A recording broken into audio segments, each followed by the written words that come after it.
ঝক্কি ঝামেলার দিন শেষ আর গ্যাস বুকিং এর বালাই থাকবে না। এবার বাড়ি বাড়ি পাইপলাইনে পৌঁছে যাবে রান্নার গ্যাস। সুইচ অন করলে প্রয়োজন মতো জ্বলবে ওভেন, সহজ হবে রান্না। এই বিষয়ে আজ সিদ্ধান্ত নিল রাজ্য মন্ত্রিসভা। দীর্ঘদিন ধরেই পাইপলাইনে গ্যাস সরবরাহের সওয়াল করে আসছেন মুখ্যমন্ত্রী। এই গ্যাস পরিষেবা সস্তার, নিরাপদ।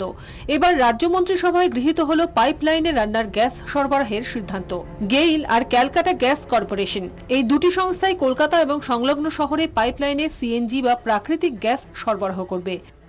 অনেক দিন থেকেই কথাবার্তা চলছে সিটি গ্যাস, তার মানে আমাদের শহরে শুরু কলকাতা এবং নিউ টাউন ইত্যাদি থেকে শুরু করে শহরে শহরে ন্যাচারাল গ্যাস যদি পৌঁছে যায় তাহলে সেটা এনভায়রনমেন্টালি ফ্রেন্ডলি এবং সাধারণ কনজিউমারের জন্য খুব সুবিধে। আজকে আপনারা শুনে খুশি হবেন যে ক্যাবিনেট থেকে একটা ডিসিশন নেওয়া হলো। এতে প্রাথমিকভাবে ৩,০০০ কোটি টাকা খরচ হবে। ইতিমধ্যে দেশে বেশ কয়েকটি রাজ্যেই প্রস্তুতি নেওয়া শুরু হয়ে গেছে। বারাণসী থেকে গয়া, সেখান থেকে দুর্গাপুর হয়ে কলকাতা এবং হলদিয়ায় পৌঁছবে পাইপলাইন। সল্টলেক ও নিউ টাউনে প্রথমে সাপ্লাই শুরু হবে। এলপিজি থেকে সস্তা সিএনজি, তবে ইনস্টলেশনের সময় ৭-৮ হাজার টাকা খরচ পড়বে, পরে সস্তা হয়ে যাবে। রাজ্য সরকারের ক্যালকাটা গ্যাস সাপ্লাই কর্পোরেশনের শেয়ার থাকবে ২৬%, আর গেইলের থাকবে ৭৪%। প্রথমে মাটির তলা দিয়ে যাবে পাইপলাইন।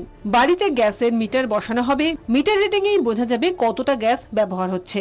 ক্যাবিনেট খুব খুশির সঙ্গে জানিয়েছে যে আমাদের মাননীয় মুখ্যমন্ত্রী বারবার বলেছেন এটা এনভায়রনমেন্ট ফ্রেন্ডলি, এটা ইউজার ফ্রেন্ডলি, এটা কনজিউমার ফ্রেন্ডলি এবং সহজে করা যায়।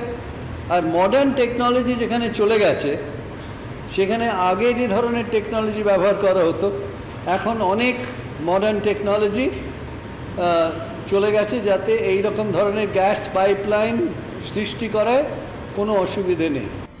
প্রথম পর্যায়ে কাজ শেষ হবে ২০১৮ সালে, দ্বিতীয় পর্যায়ে ২০১৯ সালে, আর তৃতীয় পর্যায়ে ২০২০ সালে পাইপলাইনের কাজ সম্পন্ন হবে। কলকাতা ও সংলগ্ন শহরে ছড়িয়ে থাকবে ২৫৩৯ কিলোমিটার পাইপলাইন। পরবর্তীকালে সরকারি যাত্রী পরিবহনের গাড়িগুলিও চলবে সিএনজিতে। ব্যুরো রিপোর্ট, ২৪ ঘন্টা।